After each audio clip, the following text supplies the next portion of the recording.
Hi everyone, welcome to this special edition Pepper Podcast to give a quick recap of LendIt USA 2017 that took place this week, March 6th and 7th in New York City. We are recording this podcast with some members of Pepper's Marketplace Lending team that were at LendIt this week. Joining me today are Pepper attorneys Greg Nowak and Todd Kornfeld. Gentlemen, welcome. Hi, Brian. Hi, Brian. So LendIt is just a monster event and is a good way to judge the pulse of the marketplace lending industry. Greg, let's start with you because you were at the conference for the last couple of years and you're also a speaker at the conference over multiple years, including this year. From your conversations with attendees on the conference floor, what do you feel are some of the most pressing issues you were hearing from folks this week? Well, first, let me just go back to what you described as a monster event. We're talking about an entire wing of the Jacob Javits Center, multiple floors occupied by the exhibition, by the various vendors and sponsors, and then the entire bottom floor with all the salons filled with the breakout sessions. And each one of these breakout sessions had 150 to 200 people in them. The keynote session, of course, was large enough to hold several thousand.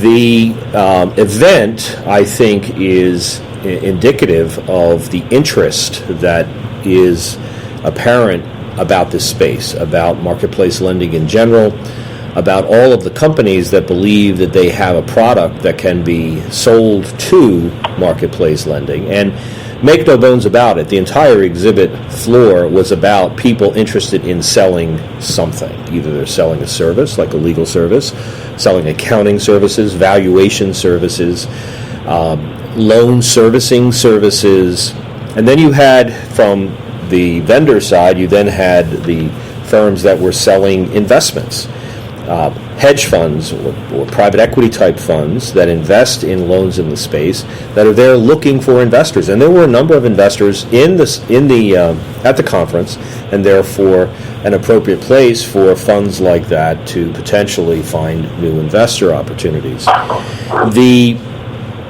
The conference attempts to address all of the aspects of the participants in the industry, from the investor to the institutional investor and fund, to the platforms themselves, to the service providers, to the platforms, to the capital providers. We even had some government regulators walking around the floor who would introduce themselves to the various law firms that were exhibiting, asking what's going on in the industry. I think probably the most pressing issue that came out of the conference was the industry has grown like Topsy. There are all these participants in the industry, but there's no real leader in the industry in the same way that Lending Club, for example, was the leader for the last several years. Oh, clearly they have the preeminent position and they are a publicly traded company, and Prosper's doing very well. But no one has staked out a path that everyone else is now following. And I think what I sensed was perhaps an industry that was going in a variety of directions that still had a common theme of private lending in a non-bank context, but not necessarily everyone jumping onto one bandwagon idea that was going to grow the industry to the next level. The other thing I think that came out of the conference, or the impression that I got, was that companies were focused, probably for the first time in all the conferences I attended, in revenue generation and the bottom line. And before, the talk was by all of the techie people, the great user experience, how wonderful the tech is, how we've revolutionized going from the blue screen to a more interactive online experience, how our documents all work online. That's all well, right, and good, but that's now the ticket to the dance. And the funders are now looking at this business and saying, okay, we've got the shiny toys, we have all the materials that look beautiful, we have the marketplace poised to accept what we are willing to sell, now let's sell it. And when we sell it, let's make sure that we're selling it at a price point that's ultimately going to sustain the industry. We've seen the firms that had their senior executives move away from the tech wizards to more operational types, people who know how to run a business, who've run businesses before, who've actually turned businesses into profitable enterprises so that going forward they have something to sell. So I think what we have is an industry that's grown, that's in somewhat of a transition, that it's moving away from its tech upstart roots into the fin side. So this is the fintech space. So we're moving out of the tech to some extent into the fin. Most of the mountains on the tech side that needed to be climbed have already been climbed, and I think we're now putting a finer point on a lot of the technology and the way things operate. But Todd, you were there for most of the time as well. What was your sense? What was your impression? Well, to me, it's like a trade show. It's gotten quite large. There were a very large number of vendors and service providers, over 100. There's even somebody trying to sell suits to attendees.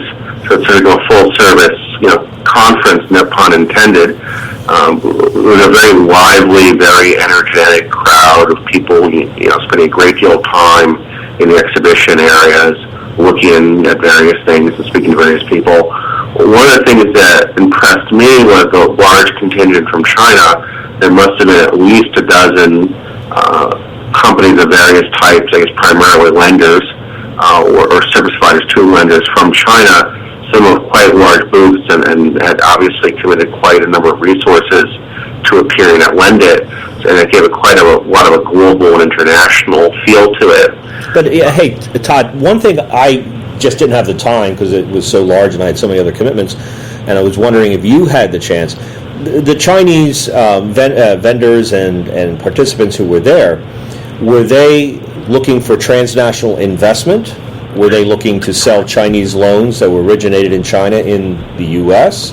Were they looking to buy technology or sell their technology? What was the play? I think the people that I spoke to, they told me that it was sort of a showing the flag exercise. They wanted to get their name out on a global basis. And the lenders differed in their approaches. Some of them are strictly within the Chinese market, and that's all they are right now. And they don't want to be out in the Chinese market until they understand the regulatory and other, financial concerns they might have. But they're large in the China market. They're a large organization, and they want people to know who they are. And they probably are looking for JV partners or the like in the future. I think there were other, Chinese lenders there who, at least in their materials, say they are in fact operating, in the United States, perhaps in the Chinese, community that speaks Mandarin. I don't know what they're actually doing. They weren't speaking freely about what they were currently doing. But I think it's a combination of all the above, and it depends upon which particular company you're referring to. Yeah. Now, in a number of our clients who are from China, they are looking for U.S. investment dollars to take to China to essentially stake their marketplace lending businesses. I have not seen, and it may just be that they haven't crossed our path, but I have not seen Chinese firms actually coming here to try to make loans. That hasn't happened yet. Yeah, again, there's only some written materials I saw. It's hard to know, and I also know that a lot of these Chinese firms, at least again in their materials, they're partnering with major Chinese financial institutions, and in some ways, at least some of them, may be more pure fintech firms, and they look at the lender to you or me, but in reality, they may actually be the service provider, right, the software, the analytics, and the like, or somebody like the Bank of China, for example, who is listed as a partner, who may actually be providing the money for the loans, which is a little different in the way the U.S. market works.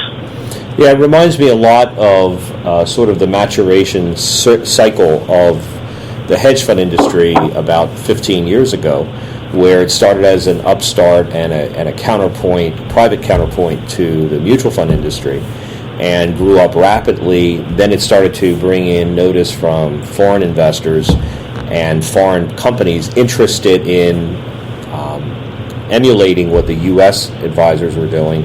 And then after that, it turned into they were actually raising money from U.S. investors. So obviously happy to have them. I think your observation is right on. They did occupy a significant part of the conference, and let's see what the next step is that comes out of that foray. Right. Two other issues I heard people mention were, well, how do I make money? How do I monetize what I have? I am somebody who's been operating a lending business, but I think my technology is very good, so perhaps I should discontinue or de-emphasize using that technology myself to lend money, and should instead partner with other people who have more access to money and collect some sort of fee or revenue from their usage of my technology. And that's a theme I heard several times from people. What am I, and which is a better path for me to go forward with? And finally, not surprising given the new administration, what do people think is going to happen to financial regulation, banking regulation in general, which, given how long the administration's been in, is a quite difficult thing to handicap. But it's clearly an area that many people are speculating as to what will happen in the near and medium term future. Yeah, I do think that probably the biggest thorn in the side of the marketplace lending industry, the CFPB, will likely see major changes in the Trump administration with the Republican-led Congress. And I do believe that as time goes on, you will see a dissipation of that centralization of the regulatory control back to the agencies, and whether they assume a greater role or they allow this industry to grow is something else. I mean, if you listen to the mouth services being paid by various regulatory agencies, they want marketplace lending to grow, but they want it to grow in the right way, and they don't want people being scalped. Well, one person's scalping is another person's food on the table, right? Right. Because while high interest rate loans or payday loans are obviously considered predatory, the reality is, in many instances, that's the only credit that someone can get. And if they truly need the credit for a personal reason or a business reason, their alternatives are not to get whatever they need the money for, or to go to illegal sources, and obviously nobody wants that. So simply saying that you shouldn't charge a high interest rate doesn't do anything for those people who need credit. So, we don't see the administration going to the banks and saying, we want you to lend in these underserved markets. We're simply saying we don't want investors to make money on these underserved markets in a way that we find objectionable. Right. It's not clear to me that the new administration is highly focused on most of the regulatory issues of interest in marketplace lending, and it takes quite a lot of time. A lot of these issues involve notice and comment rulemaking. That takes a year or two under the best of circumstances. And I personally think it may be some time first before we know what the administration actually wants to propose and implement, and then a significant amount of time after that for the rules to actually be crafted, approved, and implemented. So it's very hard to handicap right now what it's going to look like in, say, 12 months or 24 months. Yeah, so I guess the takeaways are there's a watchful waiting, what's going to happen on the regulatory side. Everyone is interested in which way the Washington winds will be blowing, and no one can handicap that. We just have no idea, and I think that uncertainty was weighing on the minds, especially of the foreign investors who were coming into the space. The other takeaway is, as you said, Todd, monetization. The industry is being forced to find ways to monetize the value that has been created. Or, if there is no easy path to monetization, decide whether or not they should continue to go down that path, or perhaps do a trade sale or some other way to realize some return for the investors who've made all that possible. So I think monetization will be a continuing trend and force to be reckoned with in this space. But I think that's indicative of a normal maturation of a nascent industry. And, relatively short period of time, it has gone from an upstart to show me the money. Right, that's all true. So in addition to all the networking that was going on over the 2 days of the conference, there were a great number of panels, including Greg, you were on a panel. Do either of you, from what you were hearing from the stage, any one or two major takeaways that you feel were really striking a good theme with the audience that you heard? Well, my panel was on secondary markets and how do you create one, what a secondary market would look like. So we started off with defining what is a secondary market, and it provides price discovery, it provides a marriage brokering between buyer and seller, and then it provides fulfillment. And the panelists, who included a broker, a registered broker-dealer, a data specialist firm, a bank, and a valuation firm, were uniform that while people would love to have NASDAQ or an automatic trading system like the NASDAQ for these loans, don't get ahead of yourself. Why do you need fulfillment that's automatic like that, especially when you consider that most of these loans are issued by the top 2 or 3 platforms, and they religiously guard the holding of those assets on those platforms until they're paid off. So I think, the real question in everyone's mind on the panel was, is this the holy grail that we don't need to pursue at this time if we had an efficient market that identified price discovery, and if we had an efficient market that matched buyers and sellers in one-off transactions that are then settled the old-fashioned way. So I think that was the first takeaway. Unless there's a technological solution, I've suggested, others have suggested perhaps blockchain could do that, but that's probably 3 to 5 years away. If you're not going to have a technological solution, then are we better served making the bulletin board aspect and the marriage brokering aspect more robust, so that we know, that this issuer has the following loans for sale. This buyer wants the following loan. Now all of a sudden there's a possibility of a true bid-ask, even though fulfillment is still in a one-off. I think, an interesting discussion. Everyone was quick to remind that there is already a secondary market for marketplace loans, and that's the securitization market, where the assets are put into big bundles and then interest in those bundles, whether they're debt or equity, are sold to investors. So I think my takeaway from that panel was that we already have a secondary market, that it works. It's a little bit quirky and inefficient because you still have to do valuation, that maybe we should crawl before we run and sprint, and that crawl would be some form of bulletin board or other listing service that provides price discovery and marriage brokering. Some of the other sessions I attended sort of echoed that similar incremental approach to innovation, that we've innovated as far as we need to go right now, and that before we spend more time and money, let's make money doing what we're doing. I think, following up on what Greg was mentioning, the blockchain, I went to a number of the blockchain sessions, and the first thing I noticed was it was beyond standing room only. There were actually 30 or 40 people standing in the back of the room. So clearly people are very, very interested in blockchains and what they can be used for, and they want to hear now more about actual implementations and how they can really be used, as opposed to what is a blockchain.